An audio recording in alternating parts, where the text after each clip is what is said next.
I didn't know what I was going to do when I meet him. I don't know.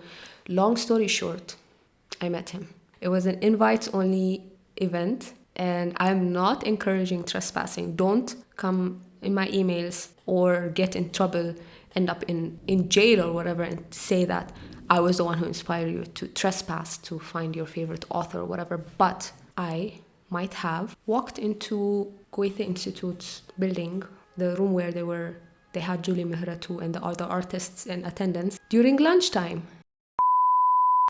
So this video is about shame. It's a very primal emotion, as we all know, and it's the thing that I feel avoiding it or acting despite it has created some of the most transformational moments and memories in my life. So I just wanted to share a few of those stories with you and hopefully encourage you to really curb this emotion as much as possible in your professional, daily, whatever life, so that you can really see exciting things happen and make different kinds of mistakes. So this reminded me of the Adam and Eve story in the Bible, the beginning, Genesis. And it's written that they started feeling ashamed after the original sin. They started feeling shame. And I took it as nothing changed about the nakedness. They were naked before they sinned, and then they were naked after. It's the shame that came. So I saw it as this shame was something that changed about how they saw their situation, how they saw themselves. It was not something that changed about them, about how they looked, about how they were. The nakedness was always there. At least that's how I perceived it. And we've had that uncomfortable emotion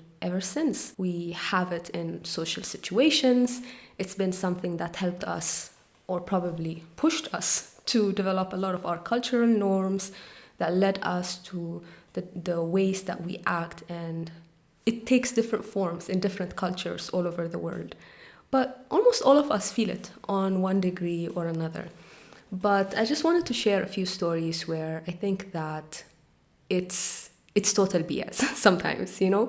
Now, I feel that this can be explored on a theological, psychological sense in a very deep way, but I'm not really going to be getting to that. I just want to share a few anecdotes with you, and especially if you're a young creative, someone who's a beginner in a field that you want to explore more, and you don't really see many role models around you, you don't see many examples, people that you can ask questions about these things to, this is a really good emotion to overcome. Shame. So, shame. Remember that scene in What We Do in the Shadows? I just remember that part. So, one story that I want to share first has to do with me finding a writer that I admire. So, this writer is called Teju Cole. What happened then was that I was going to university and I wanted to pursue writing, and I ended up in architecture school because I thought this is another avenue of exploring creativity and writing about the social problems that we had, a lot of the problems that we tried to solve, find architectural solutions for. But also in another dimension, I was writing about those problems, writing about the different places that we visited, the different neighborhoods that were struggling on many levels, and just making observations, because a lot of the times at that time, especially even now, I can't really pinpoint a solution. And I think that the solution usually should come from the communities that you are addressing or trying to help get on their feet in some way. But that's another story for another time. I'm working on another project relating to that now. But at this time, I was kind of mourning the fact that I will not be pursuing writing in a full-time basis or whatever, you know?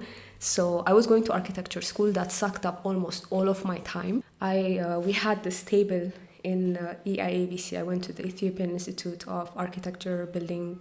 Anyway, I went to an architecture school here, and we had a large table with the newspapers from that day or from that week, I believe, and they were all laid out over there, and there were a lot of them. And so I would just open them, like sit down there and go through the main headlines, see which ones caught my attention, judge the writing sometimes. And so I saw this article about an artist who was half Ethiopian. She was born here, she went abroad, and she came back, and she's one of the most prominent female artists, visual artists in the world. And so I was just reading that article and I was like, huh. And I loved her hairstyle there. Her name is Julie Mehratu. You might want to look her up. She does a lot of these abstract, large-scale paintings, and she imported some of them here. She was going to do a hometown show called, I think it was called the Addis Show, and it was going to be in the Goethe Institute. It's the German institute here in Addis Ababa. So I was just reading the article, and it was in this newspaper, the reporter, and I saw that Teju Cole was coming. Now, Teju Cole, for those of you who don't know him, is a Nigerian writer who wrote books like Every Day is for the Thief and Open City, both of which please check out, especially Every Day is for the Thief. For me, that's my favorite, my personal favorite. But you can also check out any of his other books. He also has a few books on photography. So he's also a photographer. And at that time, I had read the 8 letters to a new writer. I believe I'm going to link it down here. It was new. At that time, it was, I think it was free. I think it's still free. It's something that he wrote for an imaginary young author or young writer who wants to develop their skills further and get better at writing. And so at that time, I was a very busy architecture school student. I was kind of mourning the fact that I was not sitting down and making books or writing articles every day. But I was trying to get into blogging. I was trying to still sharpen my writing skills. And I believed that my favorite writers come from many different backgrounds. They come from biology, they come from journalism, from different fields that inspire them and inform their work. So I read that. It was a very short thing, very convenient for someone as busy as I was at that time. I read Every Day is for the Thief. I recommend you do too. If you're a writer interested in writing on any capacity, that's for me one of the must-reads. So when I read, circling back to that newspaper article I read in my university, when I read that this guy, Teju Cole, was coming to the Addis show, to this show by Julie Mehratu, I was like, I have to be here. I have to meet this guy. I didn't know what I was going to do when I meet him. I don't know. Long story short, I met him. It was an invites-only event, and I'm not encouraging trespassing. Don't come in my emails or get in trouble, end up in jail or whatever, and say that I was the one who inspired you to trespass to find your favorite author or whatever. But I might have walked into Goethe Institute's building, the room where they had Julie Mehratu and the other artists in attendance during lunchtime. And it was very convenient because in lunchtime, you have people coming in and out. So even all the people who were invited to the event, I read that it was an invites-only event, but I was like, no one's going to invite me. No one knows me. I'm a 20-year-old girl going to university. No, no one knows me here. So I was like, but I have to show up. I have to see this person. I want to talk. So I took my minibuses to Siddis Kilo and ended up in Goethe Institute. And then I was like, if she turns me back, she turns me back. If she lets me in, she lets me in. I mean, I guess I'm here. And I just casually just walked in, and I think I greeted the receptionist who was in front of the building. She was barely paying attention. I think it was lunchtime. She was probably hungry. She was probably waiting to go have lunch as well. And so she just looked up or something, and she barely saw me. And I just, confidence is key. I just walked into the building. And then I came very late. So I am just looking around, and then I see him, and I'm just like, is that Teju Cole? Or is that you? And then he's like, yes. And he looked kind of nervous, and I was like, hi, I am a big fan. What would you recommend a new writer or someone who is trying to break into this field do? And he told me something that essentially every creative person I come across tells me, something I already know, which is keep doing it.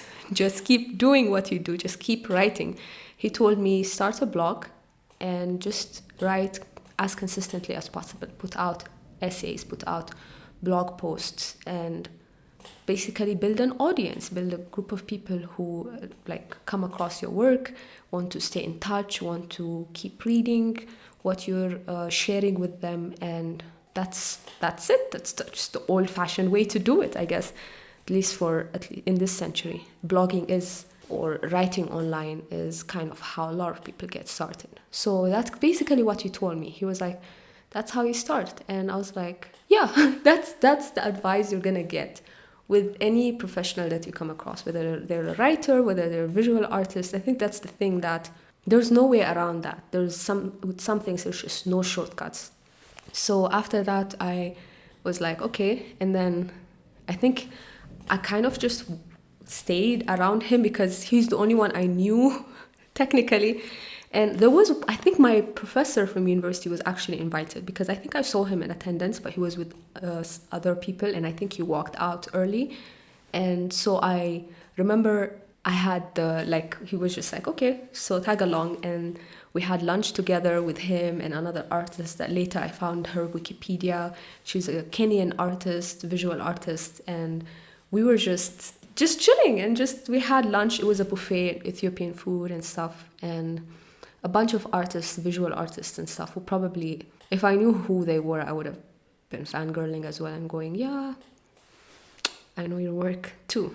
So I think this is one incident where I think this whole thing of shame and being ashamed would have really held me back. I would not have seen this person. And I don't know what's the takeaway from the story. I don't know what's the takeaway from seeing him and seeing all of those different visual creatives. Really, I don't feel like I can express it in words, but I think it really inspired me to see that all of these different people in this room, probably in some sense, they were like me someday. They, at some point, this was just a dream that was not, or a situation that they can't seriously, pursue. So they're probably writing in their journal notes, probably writing in their diary, making silly paintings, carvings on wood or paper, sketchbook or whatever. It wasn't something serious. And seeing all of these different people who were able to fly here, who were doing this professionally for some time, or creating collection after collection, book after book, putting things out, even if they had small audiences, or even if they were not the most famous creatures or whatever, it was kind of inspiring. I was like, these people exist. They are not unicorns. I mean, they kind of were unicorns to me then, but I don't believe that art or the work that you do is your identity, or it forms your identity. But I do think that it's nice to be able to do the thing that you want to do and that you feel compelled to do somehow. And so if I had shame, if I was like, who am I? Who do I think I am? This is going to be stupid. They're going to laugh at me. They're going to be like, who do you think, like, why, how are you here? And things like that. I wouldn't have been in that room with all those people and been inspired and walked home invigorated and feeling like this can be my reality too someday. So story number 1. Story number 2 was in Athar Gallery. This was another situation. It's in Jeddah, Saudi Arabia, back when I lived there. The art scene was still just booming, and it was something that a lot of people were kind of excited about and kind of like skeptical about. But I was a young artist who did a bunch of made different artworks with egg shells and egg keepers, or what do you call them, trays, and wood, whatever I could find, and went stationery shopping once in a while, buy a few things here and there, and make whatever came to my mind, or whatever thing that I spontaneously wanted to do at 3 a.m. because I was homeschooled at that time. So I went to Athar Gallery, which was this gallery in Red Sea Mall, I believe. And I'm not sure though, it might have been Mega Mall. And the malls are still a big thing in Jeddah, in Saudi Arabia. So I found an artist there, and I was like, what do you suggest a new artist to do, a new visual artist?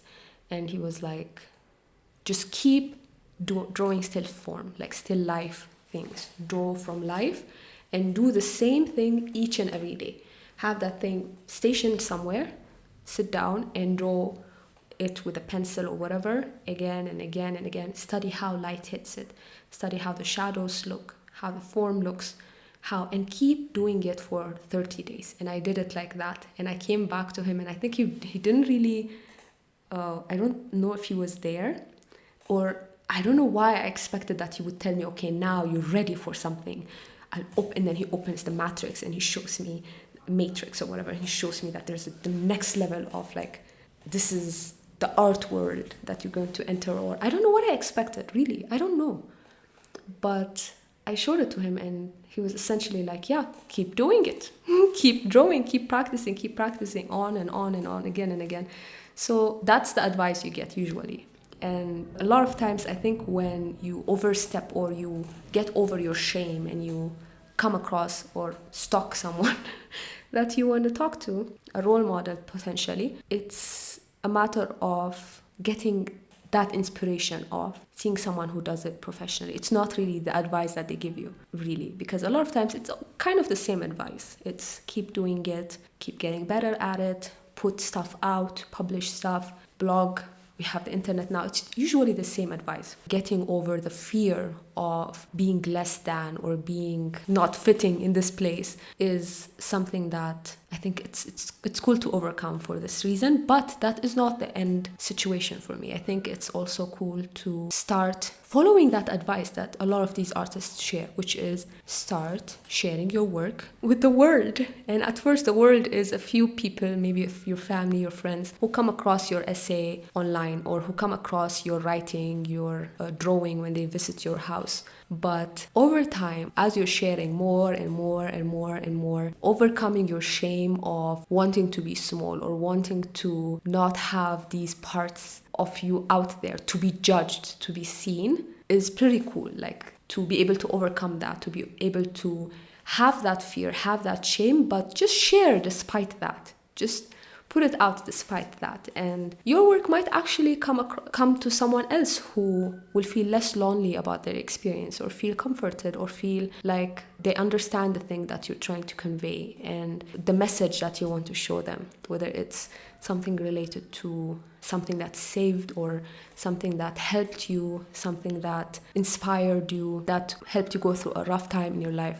So I think it's good to treat shame like it's not real, like wearing your VR glasses and feeling like you're going down a roller coaster and you're just screaming, but you could just keep telling yourself that you're not really falling down a roller coaster, or you're not falling down a cliff, or whatever it is. It's not real. Shame is, it's not real. And it's a very liberating thing to, even if you're feeling it, to act despite it, and to work despite it, to share work despite it. So I just wanted to share these examples with you. If this was a stumbling block for you, you don't know where to start, you don't know if there is a good way to start, well, I just wanted to tell you that there isn't. That it's always going to be embarrassing in the beginning, and it will be embarrassing for a long time. And it might be embarrassing always to share things with other people, to share the vulnerable bits of you, whether it's professional academic writing that you put a lot into and you really feel like you've done your best, or whether it's an artistic thing or project that you're going to put out into the world for the first time. And also, I'm a huge fan of practicing in public, so who cares? Who cares? All of us are gonna pass away someday, so it's just a matter of experiencing things together and growing